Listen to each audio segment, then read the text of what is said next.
Hi மக்களே, அனைவருக்கும் வணக்கம். மக்களால் நான் மக்களுக்காக நான் தான் உங்கள் லவ்லி பெப்பா இருக்கேன். மாட்டு பொங்கலுக்காக இன்றைக்கி பொங்கல் வைக்கிறதுக்கு எப்படி அடுப்பு ரெடி பண்ணியிருக்காங்க பாருங்கள். சூப்பராக அடுப்பை செட் பண்ணியிருக்காங்க. அடுப்பை ரெடி பண்ணி சூப்பராக கோலம் போட்டு சாணியெல்லாம் மொழுவி பானையை வச்சு பற்ற வச்சாச்சு. பற்ற வச்சு சூடத்தை வச்சு பற்ற வச்சோன்னே தகன்னு நல்லா எரிஞ்சிச்சுங்க. இது எங்கள் அண்ணி தான் வந்து எனக்கு இந்த வருஷம் உதவியாக இருந்தாங்க. நான் ரொம்ப 2-3 வருஷமாக பொங்கல் சரியாகவே வைக்கலை, வீட்டுக்குள்ளேயே வச்சேன். இது மாதிரி ஆட்டுப்பட்டி மாட்டுப்பட்டியிலலாம் இது மாதிரி பொங்கல் வைக்கணும்னு சொல்லி வெறுங்க ஆட்டுப்பட்டியில் ஏதோ தொட்டில் கட்டியிருந்தாங்க. அதில் வந்து சாணியிலேயே 4 பக்கம் கட்டம் போட்டு தொட்டில் கட்டி பால் ஊற்ற சொன்னாங்க. அந்த இடத்துலையும் கோலம் போட்டு அழகாக ஜொலிச்சிச்சு. அந்த இடமும் இடையில பொங்கலும் பொங்கிருச்சு. பொங்கல் பொங்கும்போது தாளம்லாம் போட்டாங்க. எங்கள் அண்ணி பசங்க எல்லோரும் வந்திருந்தாங்க. என் பிள்ளைங்களுக்கு இன்றைக்கி வேலை இருக்கனால ரெஸ்ட் இல்லைனால டியூட்டிக்கு போயிட்டாங்க. நாங்கள் தான் உட்காந்து சாமி கும்பிட்டு பொங்கலை வச்சோம். எல்லோரும் சூப்பராக இருந்துச்சு. மாட்டு பொங்கல் சூப்பராக மஞ்சிருச்சு எங்களுக்கு. இந்த வருஷம் மாதிரி எல்லா வருஷமும் அமைய இறைவன் அருள் எங்களுக்கு கண்டிப்பாக இருக்குது. அதனால தான் இந்த வருஷம் சூப்பராக கிடச்சிருக்கு மாட்டு பொங்கல் கொண்டாடுறதுக்கு. எல்லோரும் தைப்பொங்கல், மாட்டுப்பொங்கல், காணும் பொங்கல் எல்லோரும் எப்படி அருமையாக கொண்டாடியிருப்பாங்க.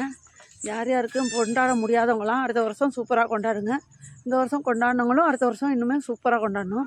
மேலும் மேலும் எல்லோரும் ஒற்றுமையாக இருக்கிறதுக்கு இந்த கடவுள் தான் துணையாக இருக்கணும்.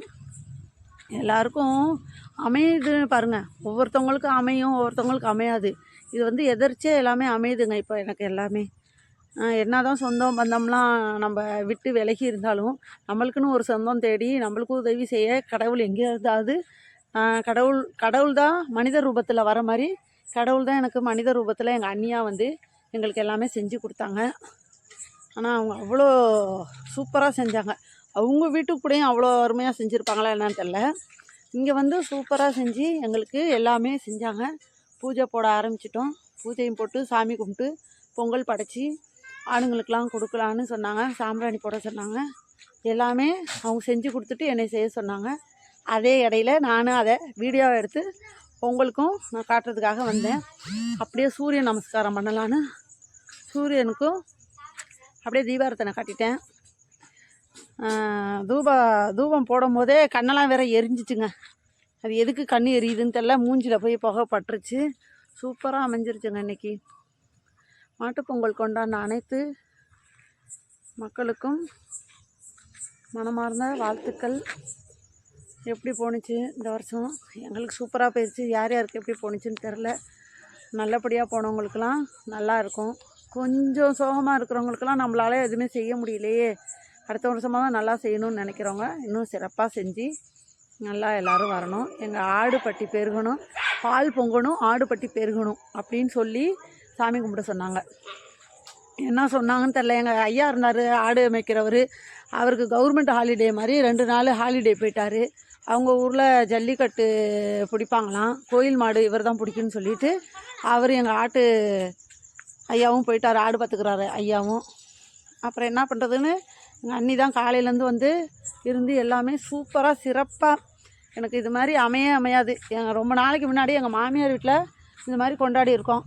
அதுக்கப்புறம் ரொம்ப நாள் கழித்து இப்போ தான் இது மாதிரி கொண்டாடுறதுக்கான யோகம் கிடச்சிருக்கு எங்களுக்கு. தெய்வம் வந்து மனித ரூபத்தில் வந்து எங்கள் அண்ணி மூலமாக எங்களுக்கு வந்து இந்த ஆடுபட்டி பெருகிறதுக்கு எங்கள் கையால் எல்லாமே செஞ்சு ரெடி பண்ணி கொடுத்துருக்காங்க.